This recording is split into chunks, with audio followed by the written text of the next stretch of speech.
የሱዳን ጦር በድሮን ተለበለበ። ጀነራል ታደሰና ህወሓት ተፋጠጡ። የነዳጅ ዋጋ በዓለም ገበያ አሻቀበ። ሰበር ዜና። የሱዳን ጦር በመተማ ግንባር በድሮን ተደበደበ። የሉዓላዊነት ቀይ መስመርን ጥሶ የገባው የጀነራል አልቡርሃን ወራሪ ኃይል በኢትዮጵያ አየር ኃይል ባይራክታር ድሮኖች ባልተጠበቀ ቅጽበት አመድ ሆኗል። የጠላት ጦር ምሽግ ሰርቶ በተቀመጠበት ሰዓት ከሰማይ በወረደ የቦምብ ናዳ አብዛኛው የሰው ኃይልና ወታደራዊ ቁሳቁስ መደምሰሱ ተረጋግጧል። ዝርዝሩን በቀዳሚነት እናስደምጣችኋለን። በትግራይ ፖለቲካ ውስጥ ሌላኛው ቀውጢ ቀን። በትግራይ ጊዜያዊ አስተዳደርና በህወሓት መካከል የተፈጠረው ፍጥጫ አሁን ወደ መጨረሻው ምዕራፍ ተሸጋግሯል። ህወሓት ጀነራል ታደሰ ወረደ በሰላም ስልጣን ካላስረከቡ ከባድ ዋጋ ይከፍላሉ ሲል ማስጠንቀቂያ ሰጥቷል። በትግራይ ሁለት መንግስት ሊመሰረት ነው ወይስ ሌላ ዙር ጦርነት? አስደንጋጭ መረጃ ይዘን ቀርበናል። ከውጭ ዜና። ዓለም በአሁኑ ሰዓት በአንድ ትልቅ ስጋት ውስጥ ወድቃለች። በቴሄራንና በዋሽንግተን መካከል የነበረው ድርድር መቋረጡን ተከትሎ የነዳጅ ገበያው በእሳት እየነደደ ይገኛል። የብሬንት ድፍድፍ ነዳጅ ዋጋ በአንድ ጀንበር $111 በመግባት ዓለምን አስደንግጧል። ዝርዝር ዘገባውን ይዘናል። አብራችሁን ቆዩ። ሰላም ውድ ቤተሰቦች እንደምን አላችሁ? ይህ ዜና ላፍታ ነው። ቪዲዮውን ላይክ በማድረግ ይጀምሩ እያልን ወደ ዝርዝር ዜናዎች አለፍን። ሰበር ዜና። የሱዳን ወራሪ ጦር በኢትዮጵያ ድሮኖች ተለበለበ። ባይራክታር በድንበር ላይ ታሪክ ሰራ። የኢትዮጵያን ትዕግስት እንደ ፍርሃት የቆጠረውና የሉዓላዊነት ቀይ መስመርን ደጋግሞ የረገጠው የጀነራል አልቡርሃን ጦር ዛሬ አመሻሽ ላይ ባልተጠበቀ እጅግ አስደንጋጭ በሆነ የድሮን ጥቃት መደምሰሱ ተሰማ። ከጀርባው የግብጽን የሳዑዲንና የሻቢያን ወታደራዊ ድጋፍ አዝሎ በድፍረት የኢትዮጵያን ድንበር ጥሶ እስከ 50 ኪሎ ሜትር ዘልቆ የገባው ይኸው ወራሪ ኃይል ከመተማ ብዙም በማይርቅ ስፍራ የኢትዮጵያ አየር ኃይል ባሰማራቸው ዘመናዊ የቱርክ ስሪት ባይራክታር ቲቪ2 ድሮኖች አይቀጡ ቅጣት ተቀጥቷል።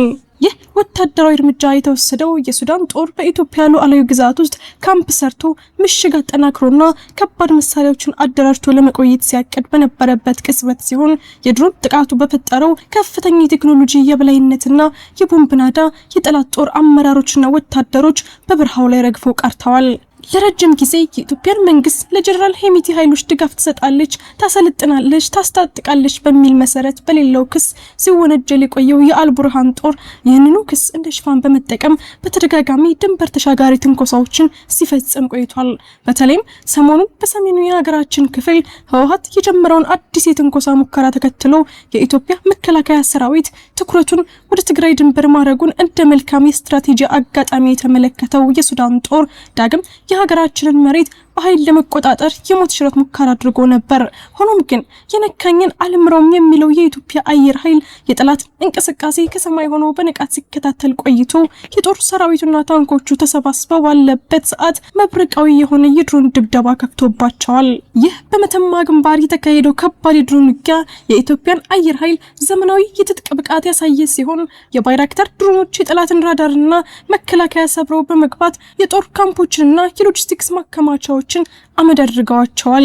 የድሮን ጥቃቱ ኢላማውን የጠበቀና እጅግ ገዳይ እንደነበር የተረጋገጠ ሲሆን በቦታው የነበረው የጠላት ጦር ብዛት ያለው ከባድ መሳሪያ፣ የታጠቁ መኪናዎችና ወታደራዊ ቁሳቁስም አብሮ መገኘቱ ታውቋል።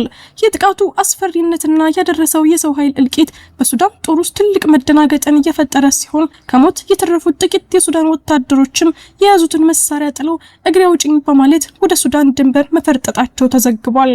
ይህ ወታደራዊ እርምጃ የኢትዮጵያን የግዛት አንድነት ለማስጠበቅ የሚደረገው ተጋድሎ በምንም አይነት ሁኔታ እንደማይቆምና የሀገሪቱን ሰላም ለማናጋት ከውጭ ኃይሎች ጋር በማበር የሚሞክሩ ጠላቶች ዋጋቸውን እንደሚያገኙ ግልጽ ማሳያ ሆኗል።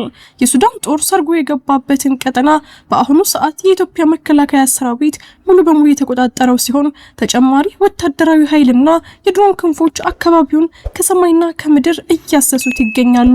ባይራክታር ድሮኖች በኢትዮጵያ ድንበር ላይ አዲስ የወታደራዊ የበላይነት ታሪክ ሲጽፉ፣ ወራሪው ጦር ግን በፈጸመው የድፍረት ተግባር በበረሃው ላይ ተመቶና ተደምስሶ መቅረቱ ትልቅና እጅግ አስደንጋጭ የጦር ግንባር ዜና ሆኖ ቀጥሏል። እርሱም በዚህ መረጃ ላይ ያለውትን ማንኛውም ሀሳብና አስተያየት በኮሜንት ሴክሽን ላይ እንዲያጋሩን እየጋበዝን አሁን በቀጥታ ወደ ቀጣዩ ዜና እንለፍ። ስልጣን ካላስረከቡ ስህተት ነው። ህወሓት ለጀነራል ታደሰ ወረደ ማስጠንቀቂያ ሰጠ።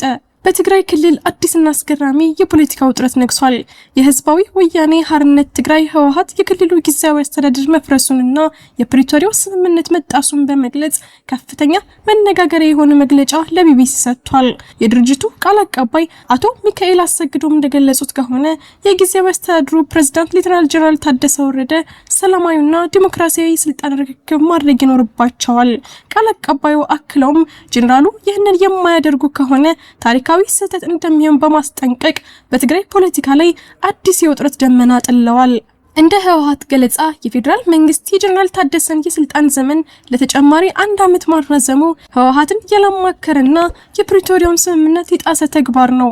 በዚህም ምክንያት በ2012 ዓ.ም የተመረጠው የቀድሞ የትግራይ ምክር ቤት ወደ ስራ እንዲመለስና አዲስ ካቢኔ እንዲያዋቅር በፓርቲው ማዕከላዊ ኮሚቴ ተወስኗል። ቃል አቀባዩ ሚካኤል አሰግዶም ጊዜያዊ አስተዳደሩ እየፈረሰ በመሆኑ ከፌዴራሉ መንግስት ጋር ያለው የግንኙነት ገመድ ተበጥሷል ሲሉ የሁኔታውን አሳሳቢነት ገልጸዋል።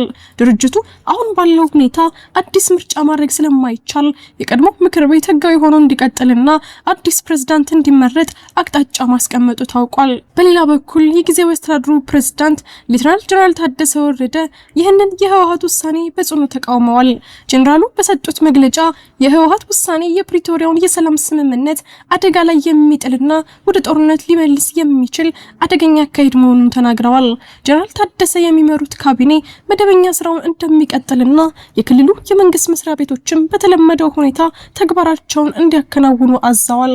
ይህም በክልሉ ውስጥ በፓርቲውና በጊዜያዊ አስተዳደሩ መካከል ግልጽ የሆነ የስልጣን ሽኩቻ መፈጠሩን አመላካች ሆኗል። የፌዴራል መንግስት በበኩሉ መጀመሪያ ላይ በስህተት ተጠቅሶ የነበረውን የህግ ደንብ በማስተካከል የጀነራል ታደሰ ሹመት ህጋዊ መሆኑን በፕሬስ ሴክሬታሪያቷ ቢለኔ ስዩም በኩል አስታውቋል። ሆኖም ህወሓት ምክር ቤቱ ወደ ስልጣን ይመጣል፣ ሁለት መንግስት ሊኖር አይችልም በሚለው አቋሙ መጽናቱ በትግራይ ክልል ቀጣይ ዕጣ ፈንታ ላይ ከፍተኛ ስጋት ደቅኗል። ጀነራል ታደሰ ስልጣን ለማስረከብ ፈቃደኛ ካልሆኑ ህወሓት ምን አይነት እርምጃ ይወስዳል ለሚለው ጥያቄ የፓርቲው ቃል አቀባይ ያኔ ስንደርስ የምናየው ይሆናል የሚል ግልጽ ያልሆነ ምላሽ ሰጥተዋል። ጉዳዩን በቅርበት እየተከታተልን ለእናንተ የምናደርስ ይሆናል። ቪዲዮአችንን ላይክ ማድረግ አይርሱ እያልን ወደ ውጭ ዜና አለፍን። የነዳጅ ዋጋ $111 ገባ። የአሜሪካና የኢራን ድርድር በይፋ ፈረሰ። በቴህራንና ዋሽንግተን መካከል ሲካሄድ የነበረው ወሳኝ ንግግር መቋጫ ባለማግኘቱ የዓለም የነዳጅ ገበያ በከፍተኛ ድንጋጤ ውስጥ ወድቋል። በመካከለኛው ምስራቅ ያለው ውጥረት ወደ ከፋ ጦርነት ሊያመራ ይችላል የሚለው ስጋት በነገሰበት በዚህ ወቅት የብሬንት ድፍድፍ ነዳጅ ዋጋ ረቡዕ ዕለት ማለዳ ላይ በበርሜል $111 በመሸጥ አዲስ ክብረ ወሰን አስመዝግቧል። ይህ የዋጋ ጭማሪ የታየው በአሜሪካና በኢራን መካከል የነበረው ዲፕሎማሲያዊ ውይይት መቋረጡን ተከትሎ ሲሆን በተለይም በእስያ የነዳጅ ገበያ ላይ ከፍተኛ መናወጥን ፈጥሯል። ቢቢሲ እንደዘገበው ከሆነ ሰኞ ዕለት ብቻ የብሬንት ድፍድፍ ነዳጅ ዋጋ በ3% ጭማሪ በማሳየት በበርሜል $109 ገብቶ የነበረ ቢሆንም አሁን ግን ሁኔታው ይበልጥ ተባብሶ ቀጥሏል። ለዓለም የነዳጅ አቅርቦት ቁልፍ ተብሎ የሚታሰበው የሆርሙዝ ወሽመጥ በሁለቱ አገራት ፍጥጫ ምክንያት መዘጋቱ አቅርቦቱን በእጅጉ አስተጓጉሎታል። ኒውዮርክ ታይምስ በዘገባው እንደመላከተው የኢራን ጦርነት ስጋት ከተጀመረበት ጊዜ አንስቶ በአሜሪካ አማካይ የነዳጅ ዋጋ ማሻቀቡን ቀጥሏል። ማክሰኞ ዕለት በአሜሪካ የ1 ጋሎን ነዳጅ ዋጋ በአማካይ $4.18 የደረሰ ሲሆን ይህም የሩሲያና ዩክሬን ጦርነት ከተቀሰቀሰበት እንደ አውሮፓውያን አቆጣጠር 2022 ወዲህ የታየ ከፍተኛ የዋጋ ጭማሪ መሆኑ ተረጋግጧል። ዓለም አቀፍ የነዳጅ አምራች ሀገራትና ገበያተኞች በቀጣይ ቀናት ውጥረቱ ካረገበ ዋጋው ከዚህም በላይ ሊያሻቅብ እንደሚችል በስጋት እየተጠባበቁ ይገኛሉ። ውድ የዜና ላፍታ ቤተሰቦች የሰዓቱ መረጃዎቻችን ያዳመጣችሁትን ይመስል ነበር። ስለተከታተላችሁን እያመሰገንን ቻናላችንን ሰብስክራይብ በማድረግ ቤተሰብ እንድትሆኑ እየጋበዝን በዚሁ ተሰናበትን። ጤና ይስጥልን።